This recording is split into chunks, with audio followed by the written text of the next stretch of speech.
হযরত আছিয়া আলাইহি ওয়াসাল্লাম হলেন ইসলামের ইতিহাসে একজন মহান নারী, যাকে কুরআনে একজন উত্তম চরিত্রের নারী হিসেবে উল্লেখ করা হয়েছে।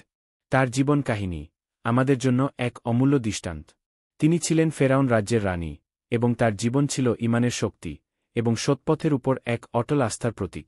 হযরত আছিয়া আলাইহি ওয়াসাল্লাম ছিলেন ফেরাউন রাজ্যের রাজা ফিরাউনের স্ত্রী, যদিও তার স্বামী ছিলেন অত্যাচারী ও পাপী।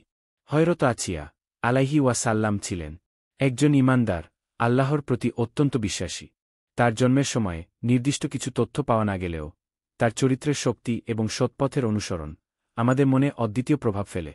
হযরত আছিয়া আলাইহি ওয়াসাল্লাম প্রথমে ঈমান গ্রহণ করেন যখন তিনি মুসা আলাইহি ওয়াসাল্লামের প্রতি আল্লাহর পক্ষ থেকে প্রেরিত বার্তা এবং আধ্যাত্মিকতা অনুভব করেন। যখন মুসা আলাইহি ওয়াসাল্লাম শিশু অবস্থায় আছেন, তখন আছিয়া আলাইহি ওয়াসাল্লাম একদিন নদীতে ভাসমান অবস্থায় খুঁজে পান এবং তার পুত্র স্নেহে তাকে পালন করতে শুরু করেন। এরপর থেকেই তার ঈমান এবং আল্লাহর প্রতি বিশ্বাস দৃঢ় হয়ে ওঠে। মুসা আলাইহি ওয়াসাল্লাম এর নবুয়াত প্রবর্তন এবং আল্লাহর নির্দেশে ফেরাউন ও তার সম্প্রদায়ের বিরুদ্ধে সংগ্রাম শুরু হয়। ফেরাউন তার স্ত্রী হজরত আছিয়াকে তার ঈমান থেকে ফিরিয়ে আনতে চাপ সৃষ্টি করেছিল।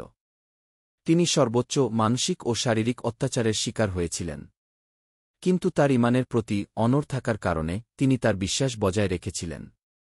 ইতিহাসে তার দ্বিতা এবং সাহসিকতার জন্য তিনি স্মরণীয় হয়ে আছেন। হজরত আছিয়া আলাইহি ওয়াসাল্লাম আল্লাহর কাছে দোয়া করেছিলেন যে আল্লাহ যেন তাকে ফেরাউন থেকে মুক্তি দেন এবং একটি আশ্রয়স্থান দেন। আল্লাহ তায়ালা তার দোয়া কবুল করে। কুরআনে তার সম্পর্কে উল্লেখ করা হয়েছে। আল্লাহ তাকে এক উদাহরণ হিসেবে উল্লেখ করেছেন কি কুরআনে তার সম্পর্কে বলা হয়েছে যে, হে রব, আমার জন্য নিজের কাছে একটি ঘর প্রস্তুত করুন এবং আমাকে ফিরাউন ও তার কার্যক্রম থেকে রক্ষা করুন এবং আমাকে অন্যায় লোকদের হাত থেকে মুক্তি দিন। সূরা তাহা আয়াত ১-১। তিনি আল্লাহর কাছে চিরকাল শান্তি এবং বেহেশতের প্রতিশ্রুতি পেয়েছেন। তার মৃত্যু ছিল অত্যাচারের পর আল্লাহ তাকে এক পরিপূর্ণ পুরস্কার প্রদান করেছেন। তার ঈমান এবং সাহসী অবস্থান আমাদের জন্য এক অমূল্য শিক্ষা।